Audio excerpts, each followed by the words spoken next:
Hello, my YouTube friends. I was going to do a Fatwood Friday on Saturday video today, and I got out there and got it going, and problems. First of all, it's windy, so my shavings were blowing all over. Second of all, it started downpouring right in the middle of it, and my camera quit filming.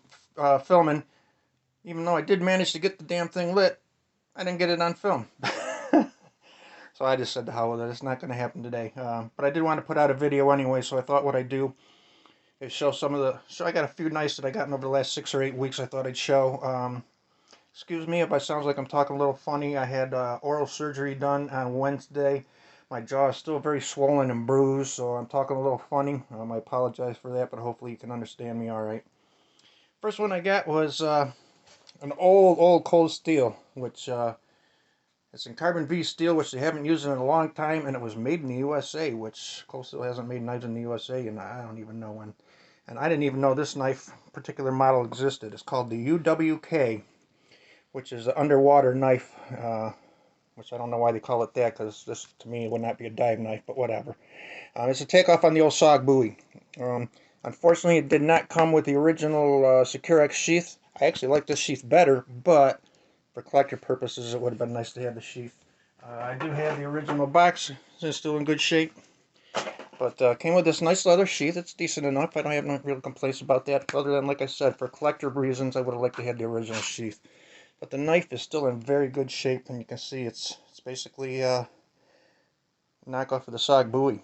Got the Secure X, or Secure X. I forget what they call it, Grip X or something like that handle, that rubber overmold. Quite comfortable in the hand. It's a little slimmer than the regular SOG. But it's a very nice knife. And it's got a 7.5-inch blade. And it's in excellent condition. Doesn't look like it's ever been used. It's not super sharp, but it ain't dull either. I could probably strap it up. I don't know if I'll give it a sharpening or not, since it's still the factory edge and it's very old. I'm not going to use this knife because of its age and its collectability. Like I said, I do wish I had the Secure X sheath, but I got the box, and the box is in mint condition. Knife is in mint condition. Got a nice sheath with it. It just isn't the original. But just to give you an idea, this is also one I got in. And since I got this, I had to get a SOG. I got the Superboy. Nice leather sheath. It's not the best sheath I've ever seen, but it's far from the worst, too. I like that the strap comes from the back, not on the blade side. And this is the Superboy. This is the 7.5-inch blade version. But you can see the... Actually, I guess this one is... I guess the cold steel is 6.5. I apologize. 6.5. This one is 7.5. But you can see the similarities are the same blade shape. SOG's a little bit taller. This one's Osate. This one's Carbon V. But UWK, made in USA. Crazy. And anyways, those two. Whoops, sorry about that. Bumping the camera here. Next one I got was a knife from Nice by Hand, Frank Gonzalez. Nice by Hand, very nice sheath, heavy duty leather. Can be scout carry, or you could put a dangler on it, or you can just carry it right there on your belt. Rosewood handles. I'm not sure the steel, but I'm assuming 5160 because he has these made in Nepal.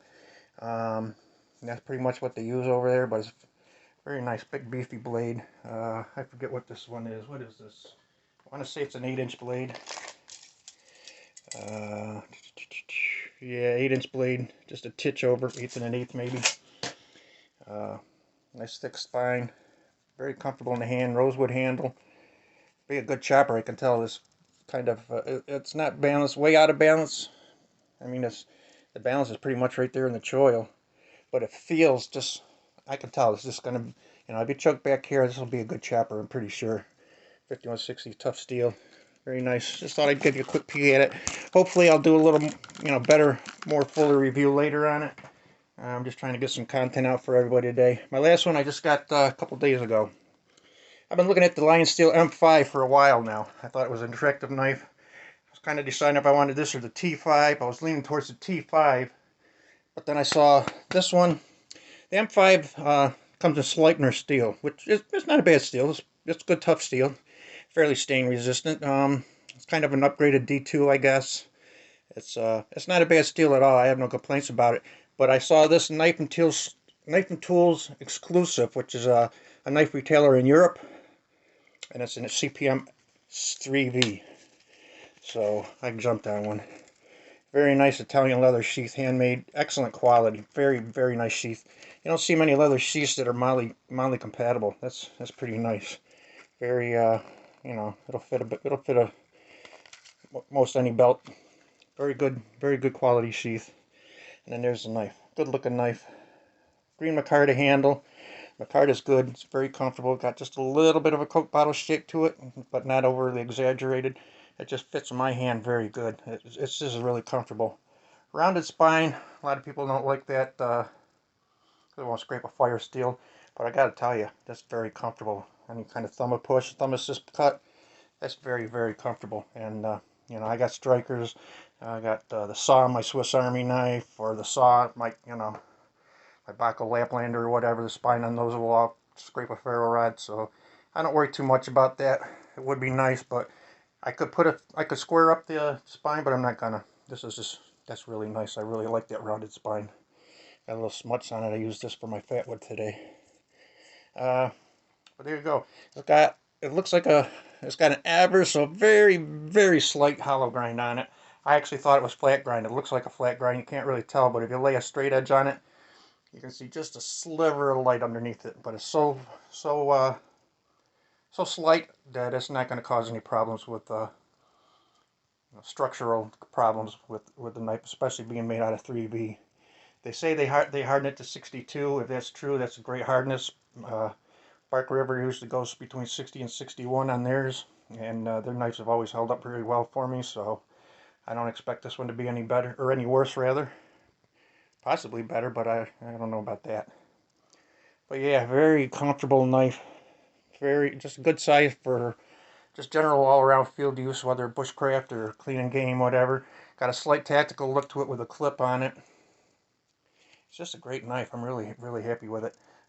Lion Steel makes some, well, the Italians in general make some very nice knives. They do, fit and finish wise, they're always very nice. This sheath is outstanding. Fits in there great. Holds it great. I'm just really pleased with it. Reminds me a lot of my White River Ursus 45, which is about the same size. Not exactly the same, but similar profile. And that one's an S35. This one is just a CPM 3V. I love CPM 3V. This steel is very tough. Holds an edge for a long time. It's not stainless, but it doesn't stain easily either. You'd have to really, really seriously, totally ignore not taking care of the knife at all. I would say probably be in a saltwater environment for it to rust. I've been using 3V for a few years here in New York State. It does get hot and muggy here in the summer, and I've never had any problems with rust at all, so I'm quite pleased with that steel. So, like I said, when I saw this exclusive version in CPM 3V, I had to jump on it. Excellent knife. I'm very happy with it. Came reasonably sharp, but after a little stropping, it's scary sharp now. So I'm very quite pleased with it. So anyway, that's all I got for you for today. I just wanted to give you some content just to let you know that I'm still around. I'm still making videos. Like I said, I wanted to do the fatwood fire, but Mother Nature just wasn't going to cooperate. And I'd just like to mention for everybody, if you would go say a prayer for all those poor souls down in the Midwest, from Arkansas on up through Kentucky. There's entire towns that are just literally wiped off the map right now. Not a building left standing anywhere. People have lost everything, up to and including their lives in many cases. I guess there was a high F4 to low F5 tornado touched down and traveled over 200 miles on the ground, just leaving a path of devastation and death behind it.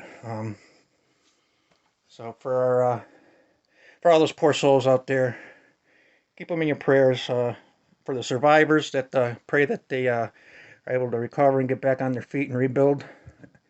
And for those that were lost, that our Heavenly Father will cradle them in His arms and take care of them for all of eternity. May they rest in peace. It's just totally heartbreaking. If you've seen any of the videos, it's amazing. Just utter devastation. There's nothing left. Entire town, well, more than one. Entire town's flat. Nothing standing. Nothing. It's It's unbelievable. It's unbelievable what Mother Nature can do when she gets her temper up. But yeah, she can be a tough one. That's all I got for now. Take care, folks. Until the next one, stay safe, stay blessed, and I'll see you.